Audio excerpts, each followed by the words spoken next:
Numbers chapter 32. The Reubenites and Gadites, who had very large herds and flocks, saw that the lands of Jazer and Gilead were suitable for livestock. So they came to Moses and Eleazar the priest, and to the leaders of the community, and said, Ataroth, Dibon, Jazer, Nimrah, Heshbon, Elealeh, Sibam, Nebo and Beon, the land the Lord subdued before the people of Israel, are suitable for livestock, and your servants have livestock. If we have found favour in your eyes, they said, let this land be given to your servants as our possession. Do not make us cross the Jordan. Moses said to the Gadites and Reubenites, should your own people go to war whilst you sit here? Why do you discourage the Israelites from crossing over into the land the Lord has given them? This is what your fathers did when I sent them from Kadesh Barnea to look over the land. After they went up to the valley of Eshcol and viewed the land, they discouraged the Israelites from entering the land the Lord had given them. The Lord's anger was aroused that day, and he swore this oath, because they have not followed me wholeheartedly. Not one of those men who were 20 years old or more when they came up out of Egypt will see the land that I promised on oath to Abraham, Isaac, and Jacob. Not one, except Caleb, son of Jephunneh, the Kenizzite, and Joshua, son of Nun, for they followed the Lord wholeheartedly. The Lord's anger burned against Israel, and he made them wander in the wilderness for 40 years, until the whole generation of those who had done evil in his sight was gone. And here you are, a brood of sinners, standing in the place of your fathers and making the Lord even more angry with Israel.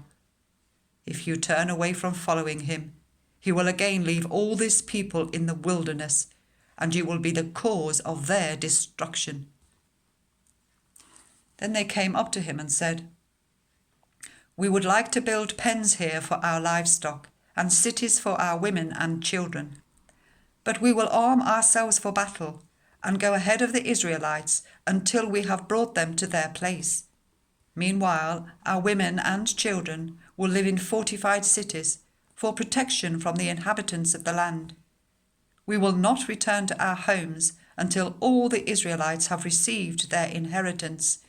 We will not receive any inheritance with them on the other side of the Jordan, because our inheritance has come to us on the east side of the Jordan.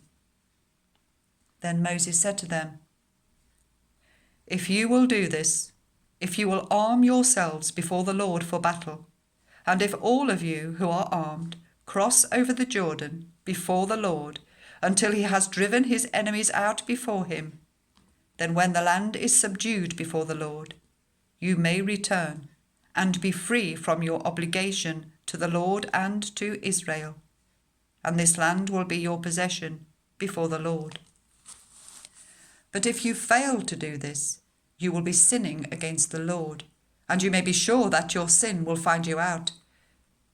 Build cities for your women and children and pens for your flocks, but do what you have promised. The Gadites and the Reubenites said to Moses, we are your servants. We will do as our Lord commands. Our children and wives, our flocks and herds will remain here in the cities of Gilead. But your servants, every man who is armed for battle, will cross over to fight before the Lord, just as our Lord says. Then Moses gave orders about them to Eleazar the priest and Joshua son of Nun, and to the family heads of the Israelite tribes. He said to them, if the Gadites and Reubenites, all those armed for battle, cross over the Jordan with you before the Lord, then when the land is subdued before you, you must give them the land of Gilead as their possession. But if they do not cross over with you armed, they must accept their possession with you in Canaan. The Gadites and Reubenites answered, your servants will do what the Lord has said. We will cross over before the Lord into Canaan armed, but the property we inherit will be on this side of the Jordan. Then Moses gave to the Gadites, the Reubenites, and the half-tribe of Manasseh, son of Joseph, the kingdom of Sihon, king of the Amorites, and the kingdom of Og, king of Bashan, the whole land with its cities and the territory around them. The Gadites built up Dibon, Ataroth, Aroer, Atroth, Shophan, Jazer, Jogbeah, Beth Nimrah, and Beth Haran as fortified cities, and built pens for their flocks. And the Reubenites rebuilt Heshbon, Elealeh, and Kiriathaim, as well as Nebo and Baal-meon. These names were changed, and Sibmah. They gave names to the cities they rebuilt. The descendants of Machir, son of Manasseh, went to Gilead, captured it, and drove out the Amorites who were there. So Moses gave Gilead to the Machirites, the descendants of Manasseh, and they settled there. Jair, the descendant of Manasseh, captured their settlements and called them Havoth Jair. And Nobah captured Kenath and its surrounding settlements and called it Nobah after himself.